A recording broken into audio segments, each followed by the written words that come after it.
And I work in the office, and so I work with most of you, and I'm lucky enough to work with, I guess, most people here.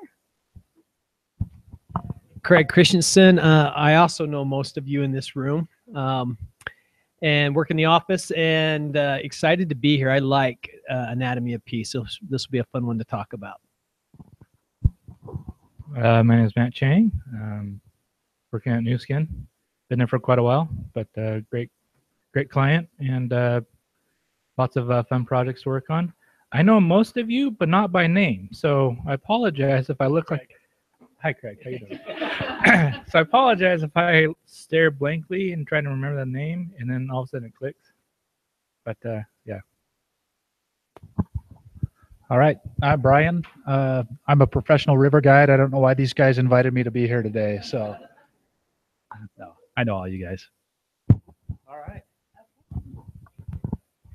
Brian puts up with me on the daily. So the first thing I'm going to start out with is, it's kind of interesting to me, the graphic. This is the new graphic on the cover of the book, is the rope. And I was listening to a webinar by one of the founders of Arbinger Institute. And the reason they chose the rope is because Anatomy of Peace is there to help us when we're at the end of our rope. What are we going to do? Conflict management. This is one of the biggest skills that CEOs across the country say they need help in, is conflict management. And so Anatomy of Peace is to help us. What do we do when we're at the end of our rope?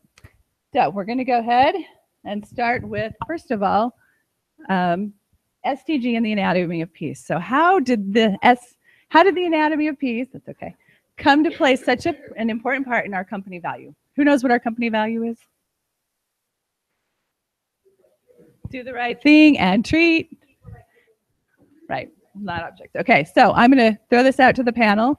How did this happen? How did it come to play such an important part at STG? So at STG, Craig is the one that always said, we do the right thing. He's been saying that forever and forever since.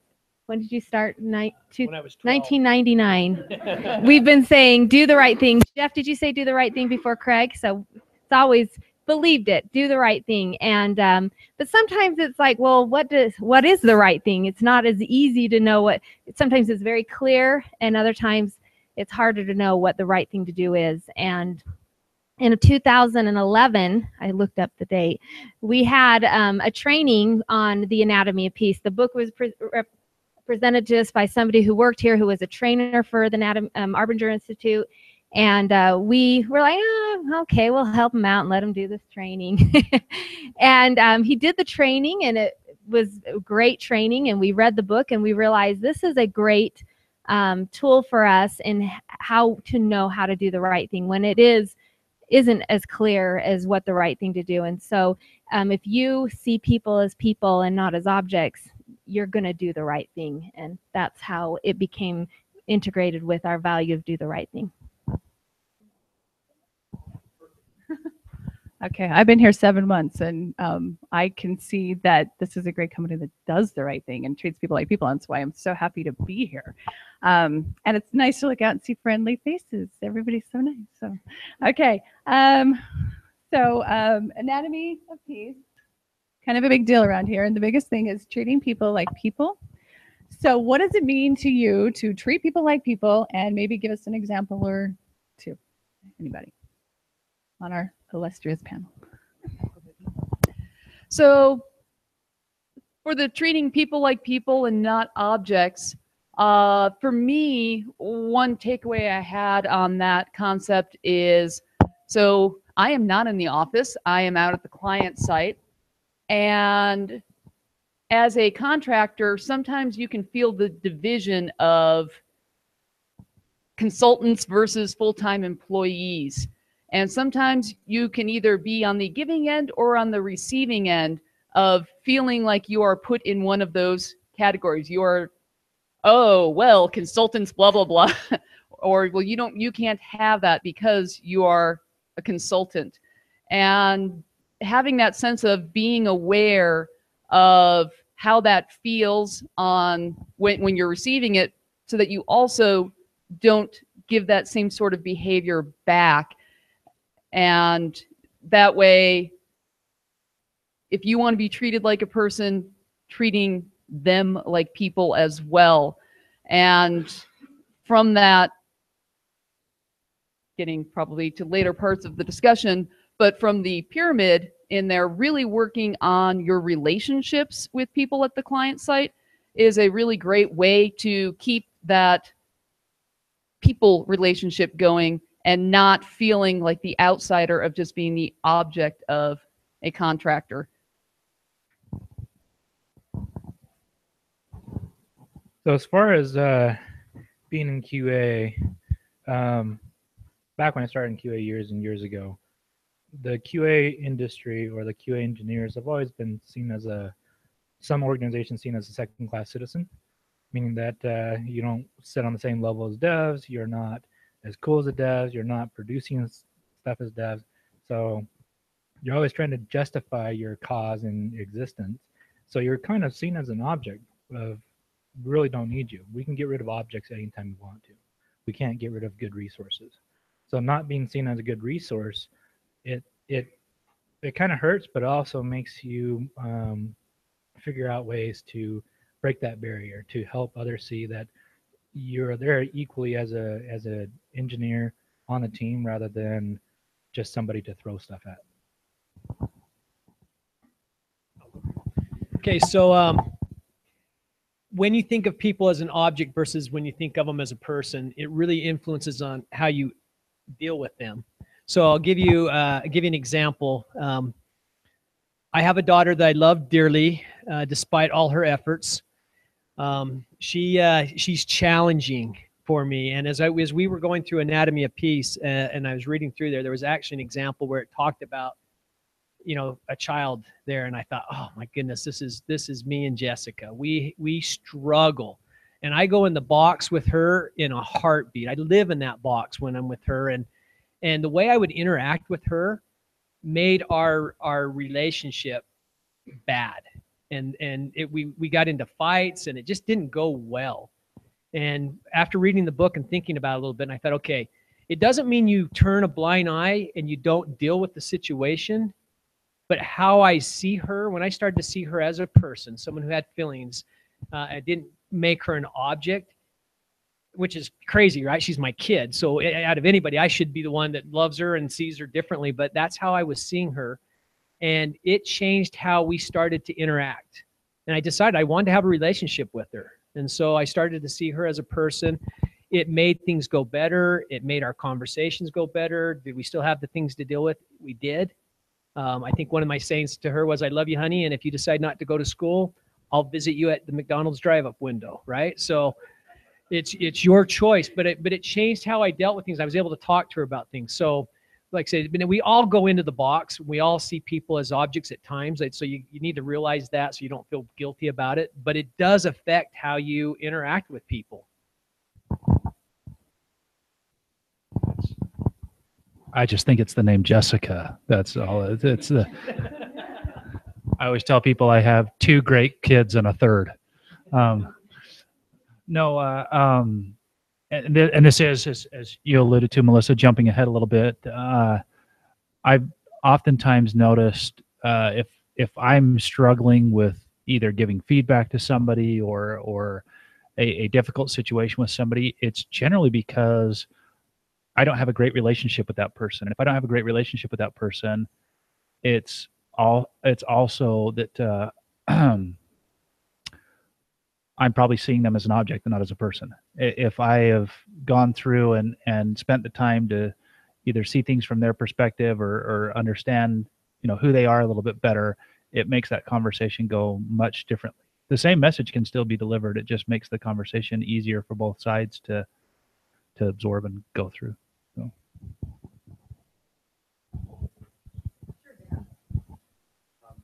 Craig? Oh no, real brief.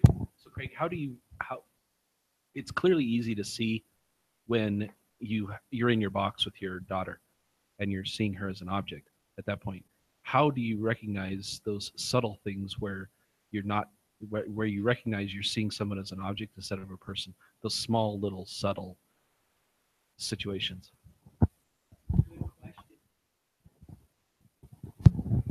So I would say for me, I can sometimes, it's the thoughts that go through my head and the emotions that go through my head and even the words sometimes.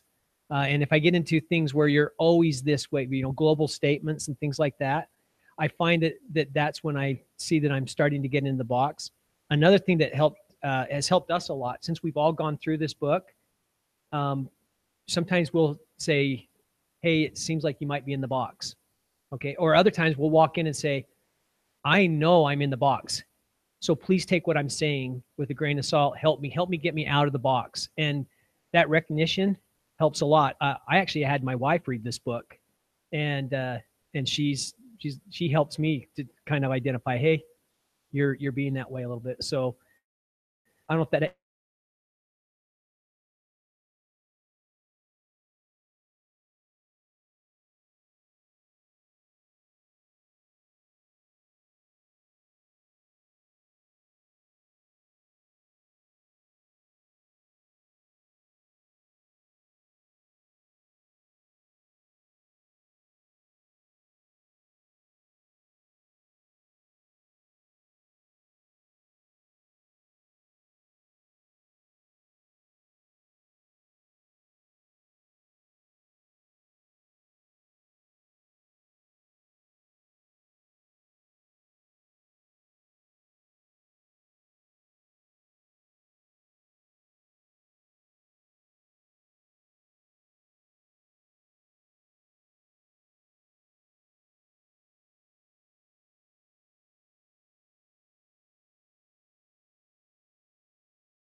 Consent by her parents and basically dropped off, and she started running. And so there were two counselors started to run after her, and they realized she didn't have any shoes on. And this is Arizona, and it was April, but Des, you're from Arizona, right? On the pavement in Arizona.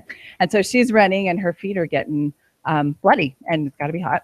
So one of the counselors, Maylee, she offers her shoes, and she doesn't want to want anything to do with that. So Maylee and Mike, who are the counselors chasing after Jenny, they take off their shoes too, and they start chasing after her without their shoes on. And that really, really had an impact on me, because I thought I would have been like, fine, you chose to run without shoes, whatever, but I thought that was really impactful for me.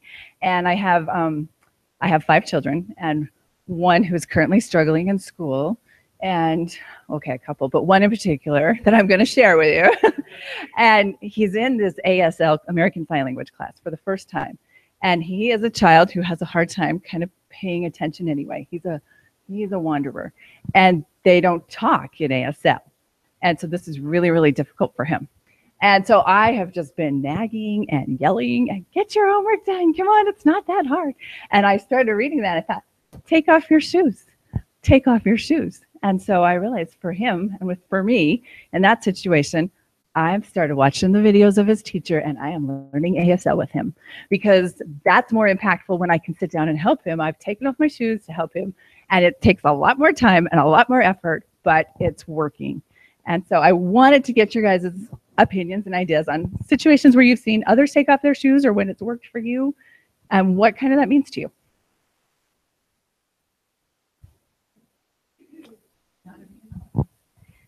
So I hope I don't embarrass you, Michelle.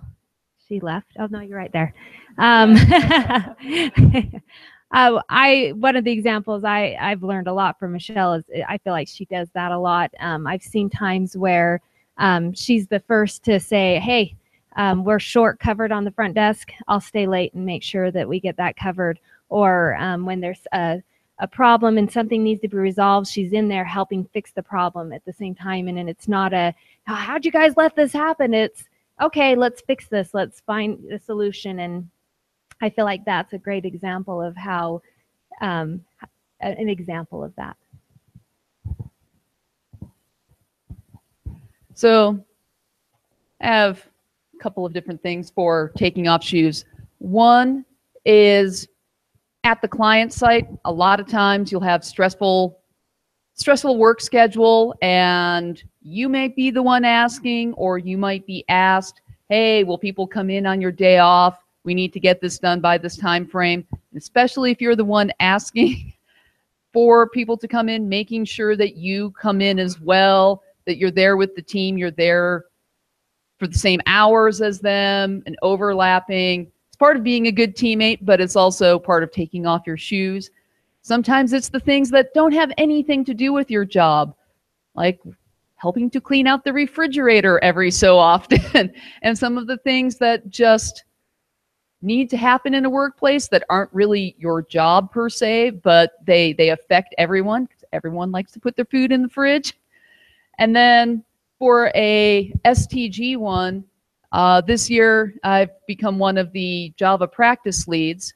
And one of the things that comes with being in that role is following up with people on CDPs. Everybody has a CDP, loves them, works them, does them all the time. And there are many different types of activities that you can do on a CDP. You can go and do a coding training. You can try to go and develop an app. You can read a book. You can do a brown bag. And I've made it a goal for myself to try to do the various things that I might be asked to do. So I've given a brown bag this year. I've read books. I have developed some apps. I have gone and done coding challenges. But I want to make sure that anything that I would be asking somebody else to do, I'm willing to do myself.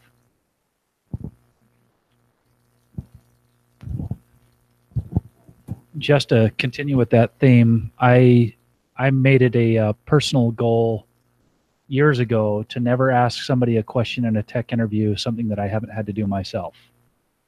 Because I didn't think it was fair to somebody else to ask them to solve a problem that I may or may not really know the answer to. I think I do, but I haven't really walked a mile in their shoes. I haven't taken off my shoes and tried it themselves. So I would never ask a question in a tech interview that I haven't had to solve myself, which it served me well. This also reminded me I don't want to live in Arizona. No, that was something I wished I would have learned years ago from this book. And this is more for the consultants in here is that oftentimes when we come in as consultants, that's a little scary to people. They're bringing in somebody that's an outside influence, and oftentimes that means that they've done something wrong, or there's some fear there. And so seeing people as people and not as objects, and also walking a mile in their shoes or taking off your shoes. I like the other term, but that's just what I've grown up with. I wish I would have always been more cognizant of other people as I came into those situations, because I think it would have made things a lot easier for them. It's just, I mean, you know, hindsight 2020, going into some of the positions we go into, there's a lot of fear surrounding that, and that talks about other parts of the, you know, emotions that we, you know, got in the charts here. But that's one thing that I learned from this book that I wish I would have recognized sooner. I mean, I always kind of knew it was there, but I didn't really put my finger on it as to why it mattered as much as it did in the situations we went into. And it would have changed how I handled and approached things at client sites for sure. Thank you. Okay, any questions or thoughts on that from the audience? Okay. Yes, yeah, sorry. Okay. So boxes. If you haven't read the book, you're wondering what a box is, right? If you have, so what is a box? And I kind of want to throw that out to the panel. What a box is, how do we get out of it, and how do we know when we're in it? And we kind of talked about that a little bit there with Dan. So I get to start so they don't steal all the good ideas. No, I actually wanted to go back to something that Dan, you asked. How do I know that I'm in the box with somebody? And this is something that Crystal reminds me of more often than I would care to, and Craig's reminded me of a few times too. If my emotion on a scale of 1 to 10 is greater than a 2, why? It's probably because I'm in a box with that person. There's something more than what the problem is we're trying to solve, because more often than not, the problems we're trying to solve are pretty binary. That's your geek joke for the day. They're pretty, they just need to be solved, and we just need to kind of come to conclusion on how we need to solve it. So if there's emotion wrapped around a problem that we're trying to solve, where is that emotion stemming from? If it's fear, if it's anger, if it's resentment, you know, any number of emotions, that's how I can tell I'm in the box. If I walk into a situation and I can tell that my heart's racing, or I'm, you know, hot under the collar, whatever analogy you want to make, I'm probably in the box with that person. So I'll let you guys describe boxes, but that's how I can easily tell, is if there's emotion wrapped around it, I have to stop and ask myself why. One of the things that I recognize for myself is that when I know I'm in the box when I'm doing most of the talking. Communication is one of the key factors to success, and if only one side is talking and the other side is listening, you're not going to solve anything that way. So my recognition is that if I'm doing all the talking, I need to shut up and start listening. Kind of with what Brian was saying with the emotion, for me, emotion obviously is a great trigger. But the thing that's helped me a lot, sometimes getting out of the box with someone is easy, because sometimes I just need to see somebody in person and I'm out of, like, I'll be, oh, why did they do this? And I can't believe this happened. And I look at them in the face and automatically you're like, oh, they're a good person. And what am I thinking? And that's all it takes. And times where if that's not working, or trying to see their perspective is a good tool to, looking at it from their point of view, what their fears or concerns or needs might be, are all great ways to get out of a box. Sometimes I find that doesn't even work for me. And one of the things that has been very insightful for me that I learned from the Arbinger trainer was most boxes, except in the rare case of abuse or things like that, almost every box, the boxes can be on top of boxes on top of boxes. So if you're in a I deserve box, it might be covering a better than box, and that better than box might be covering and needs to be seen as box. If you peel away the boxes like the onion that it is sometimes, almost always it gets down to a worse than box. And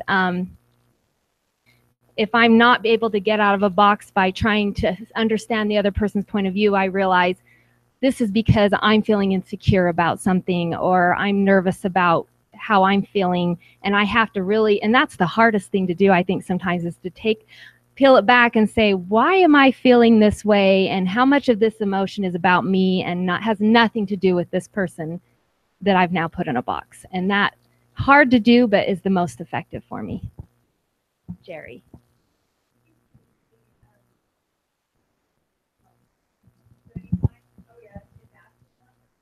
We're doing a Google Hangout. So I think for me, I think a lot of times I see people, I want the need to be seen as box, right? We're all in that box. Like, I need you to see me as this person or this emotion or this thing, because if I'm not seen as that person, then I'm judged by you as not being the person I perceive you to think me to be. And so I think one thing that gets me beyond that is seeing past the person. As a recruiter especially, we have to peel back that onion, right? We have to know, because STG is about people, and we have to know who they are and what their pushes and pulls are, what your needs are, before we even tell you about a job. And that is it's a process, but I think it's really, for me, getting out of the box of need to be seen as this cookie cutter recruiter or cookie cutter person, that everybody underneath has that issue or that thing, and knowing that about them makes them more real. So that's for me.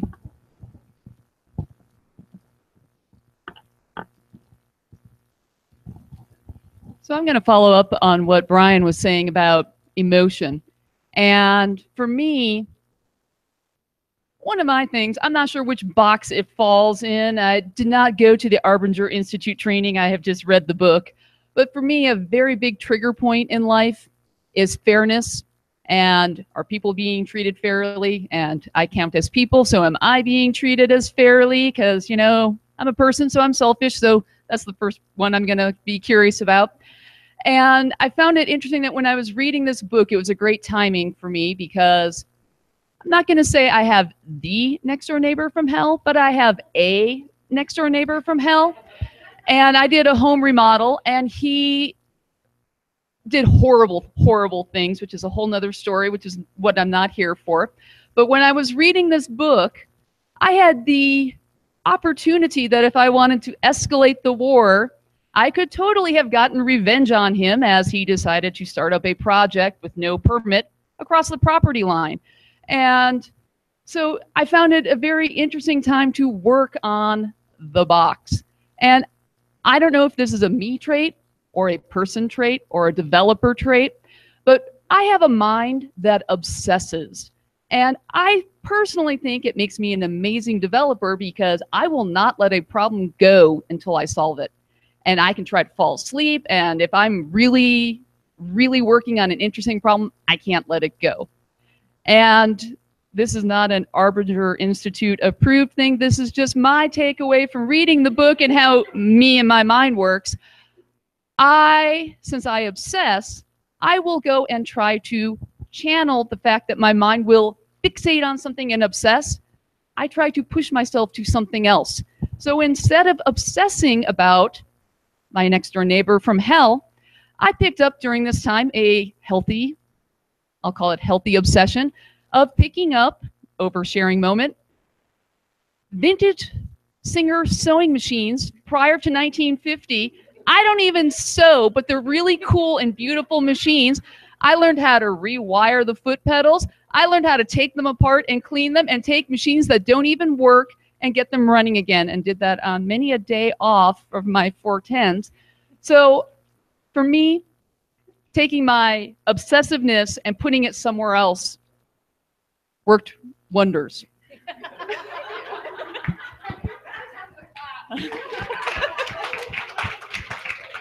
If you need a problem solved, you know who to go to. Any other thoughts on that? All right, thanks. Okay, so moving on to the Peacemaking Pyramid. If you read the book, you know what this is. If you don't, this was another eye-opener for me. We spend most of our time in that top little portion of the pyramid dealing with things that are going wrong, rather than we do in the bottom portion, which really is where we should concentrate on helping things go right. And that's what I realized with my son when I was trying to help him with his homework. And I was spending 98% in that top trying to correct him, and that was going nowhere until I went back to the lower levels and had to work on teaching and communicating with him. And I mean, really, it was down to almost the foundation, because I was acting like I was not necessarily having a heart at war with him, but inside I really was. And I was in probably need to be seen as a good mother box or something. I don't know. But I had to go down the levels. So I would like to ask the panel, give us some examples of seeing the peacemaking pyramid, personal or professional, examples of when you've seen that work or how you've used that to help you solve a problem or a conflict. I love it. So I'm impressed. So I find myself having to use this pyramid a lot because I'm very good at getting myself in a box, and so I have a lot of experience with this. But one of the work examples that I like to share, a few years back, Jeff and I were not seeing eye to eye on something, and just had a disagreement in how we should move forward on something and what needed to happen. And I kept approaching the situation as he just is not listening to me. I kept trying to explain to him why he was wrong and why we needed to do this differently. And I spent a lot of time in trying to teach and communicate with that man. And he was just stubborn and just did not want to hear me or listen to me. It was so hard. And as we did that for a long time, and I was definitely in a very, very big box, and I was very comfortable in that box. I put in some nice furniture, and I was just a very comfortable place for me to hang out, and but it wasn't getting us to where we needed to be. And so as I went back through the pyramid, and I realized that I didn't have a heart at peace. Anytime I'm seeing somebody as a villain in any way, and I had to stop and think, come on, Crystal, how many times have you seen Jeff do the right thing and sacrifice and be selfless and go to a place of understanding? So for me to say he's just trying to be stubborn and a jerk just to be a jerk, that doesn't add up. And so I really had to go to a heart at peace and see him as a person to be able to, relationship wise, we've worked together for a long time, so I didn't have to spend a lot of time in relationship. But then going to listening and learning, and as I tried to understand where he was coming from, I realized, oh, Jeff wasn't the one not listening, it was me. I had a hidden agenda the whole time and didn't even know it. Because I had justified in my mind that what I wanted to have happen was the right thing.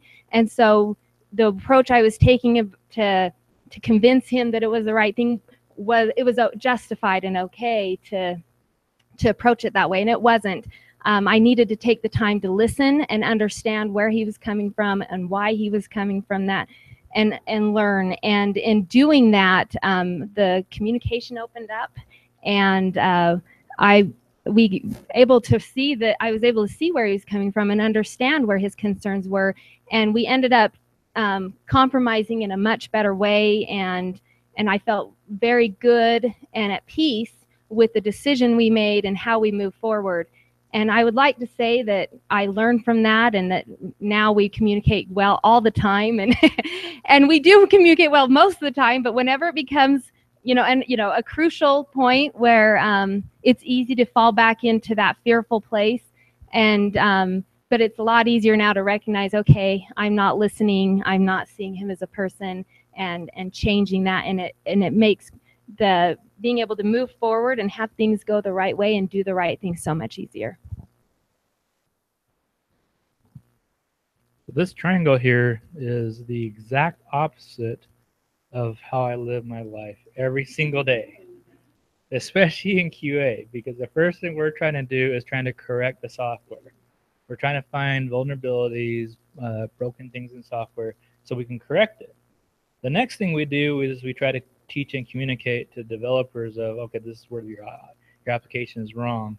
And then we really don't listen and learn as far as what we're doing wrong until the developers tells us, I can't reproduce this, or that you didn't understand the feature correctly. And then we get into the box at that point. It's like, no, I read everything correctly. And then you don't build that relationship. Building the relationship is hard. But throughout my entire life, I've realized that sometimes I use the analogy of going fishing. Usually when I find a bug that I have disagreement on with developers, I go fishing. One of the other books I'm reading is trying to get people to say yes. If you can get them to say yes 3 times, it's almost guaranteed that they're going to see your side of your viewpoint. So when I say I go fishing, I go asking them yes questions. Does feature A do this? Yes. Does feature A supposed to do this? Yeah. Does feature A is supposed to complete this by doing this? Yeah. Well, it's not doing that. Then it's like, oh, yeah, that's a bug. But when you tell them it's a bug because it's not doing this, they're like, yeah, it is. I know it is. But the hard part is trying to figure out how do you get out of the box first, without getting yourself into the box, so that you can start building that relationship. Between QA and dev, it's always the exact opposite. It's a hard challenge to get through, but learning and listening, I think, is probably the thing that I have a struggle with. I'm quick to judge and quick to come up with a solution. My mind races all the time, but calming myself, back to what Melissa's saying with the sewing machines, I think the easiest thing to get back into the correct part of the triangle is taking myself out of the situation and then executing one step at a time and going the exact opposite.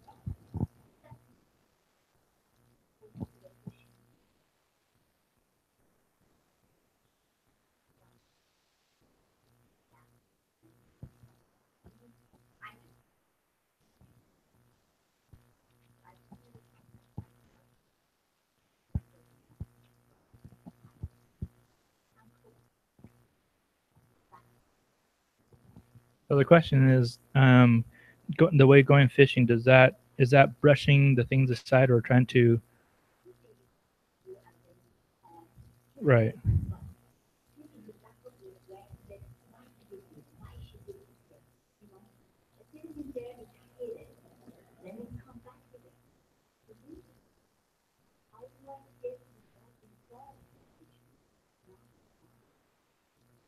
Right. So not running away from the situation. So when you go fishing or trying to push things aside, it's not necessarily trying to run away from the problem. It's almost trying to elevate yourself rather than seeing it from your point of view. Because for me, when I get into a situation where I see everything is right, other people are seeing it wrong, I might be in the hole. I'm looking at kind of, if you want to look at looking at things from perspective of looking down on somebody or looking up to somebody. I might be looking at a situation from the wrong viewpoint. So when I take things away from my mind, it's not so much brushing it away. It's more of how can I look at this from a different perspective. And without understanding the other person's perspective, then we get into that war. It's always at war until somebody wins or until somebody concedes. But if you can take away the war, the passion for war, and saying I'm always right, I want to look at things. And sometimes clearing your mind, especially in development, when you can't figure out a problem, taking a 5-minute walk, going and playing a game of foosball or ping pong, and then you come back to the problem. The problem is clear. It's sometimes easy. It's almost you sometimes fall into the trap of, why couldn't I figure this out 10 minutes ago? Why couldn't I figure it out this 3 hours ago? Because really the solution was a 2-minute solution, but yet I cannot see it.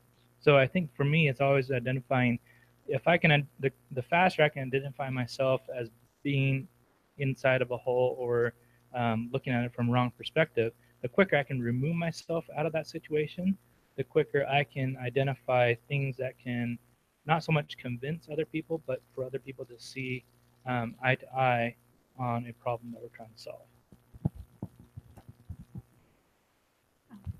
And along with that, the whole purpose of anatomy piece is to have peace. And if you brush something away and don't deal with it, that doesn't bring you peace. It is always just looming there. And so I agree with what Matt's saying. If it's sometimes having a trick that can take you away from it.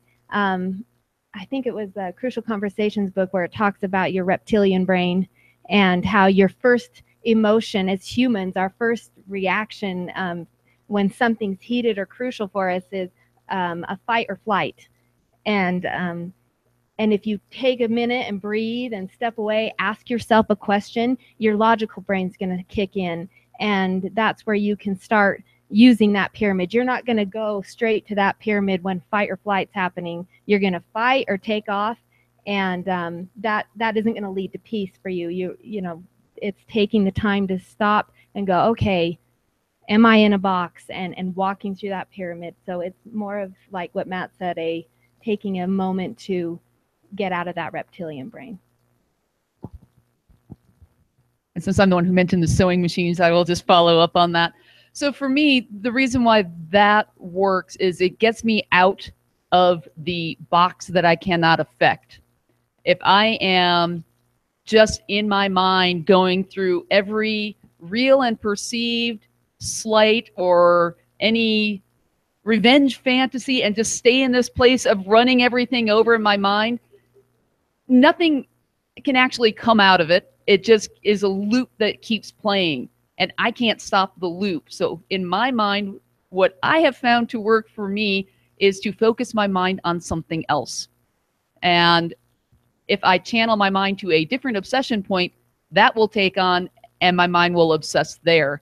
And really, it has got me out of my box that I was in to where it's not in my mind.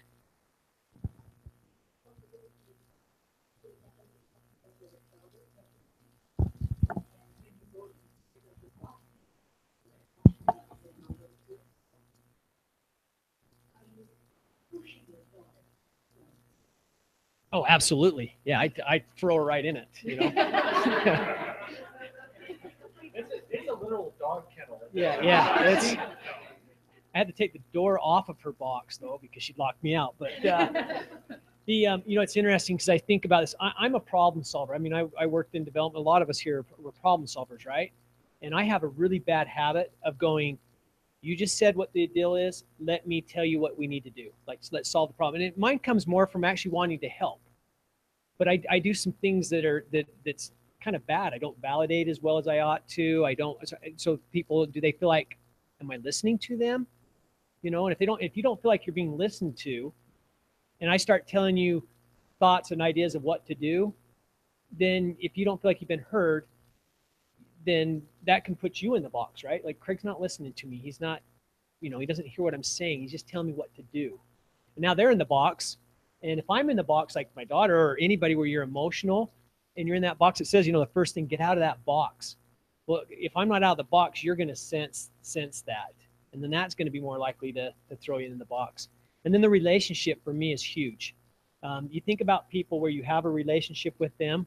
Isn't it easier to work with them and to listen to them and understand them and for them to hear you and you to hear them? Those tend to go better, right? But when you have, I don't have a relationship or I'm upset with that person, it just really, your chances of influencing a change with that individual goes way down. So like for my daughter, I had no success. The minute I started backing off, listening to her, still sharing things, letting her know what the consequences were, but I wasn't threatening her. I was just telling her, this is just how it is, and I still love you. You're right, but this is what'll happen, and if you choose not to do that, that's okay. You won't have your phone, and I'm okay with that. I'm not going to be upset, and and you might not get to go drive the car and do these things, but I wasn't getting upset about it. And it was hard for her to be, when I'm yelling at her and threatening her, that just allows her to, okay, you just gave me ammunition. Now I'm going to go back. And so it really helped. It helped us a lot. I don't want to make you guys think it was a light switch, because you don't have control over the other individual. The other individual, you might do all this stuff and the other individual might not feel like receiving or changing, or, they're in the box. And so you might not be successful at first. It might take time, and you might not be successful at all with that individual, but at least your heart is at peace, right? And you're not going to war with them.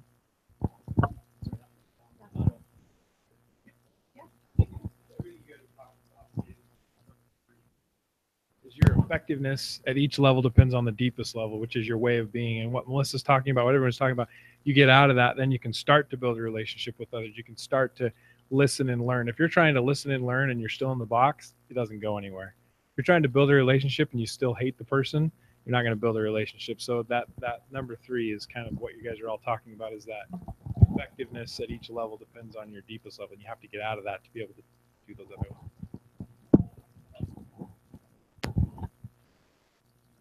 Okay, which leads us to just kind of the last thought. So when we have a heart at peace, when we come to the end of our rope, we can work on getting a heart at peace instead of letting that rope be frayed and start to mend it. And while certain outward battles may need to be fought, they can nevertheless be fought with hearts that are at peace. And what I really loved about this book is it's our choice. Difficult people are maybe difficult people, but I can choose what my reaction is to them, where my heart is. Is my heart at peace or is my heart at war? So I want to thank our panelists. They are awesome. Thanks for everybody who came here today. And we have somebody's birthday today. If anybody wants to help me sing happy birthday.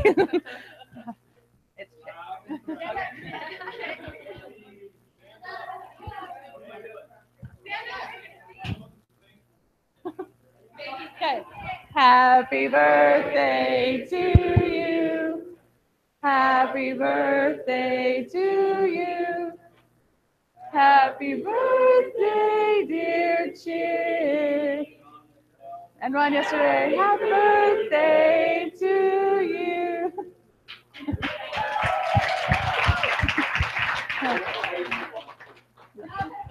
Thanks everybody for being here today, especially our panelists.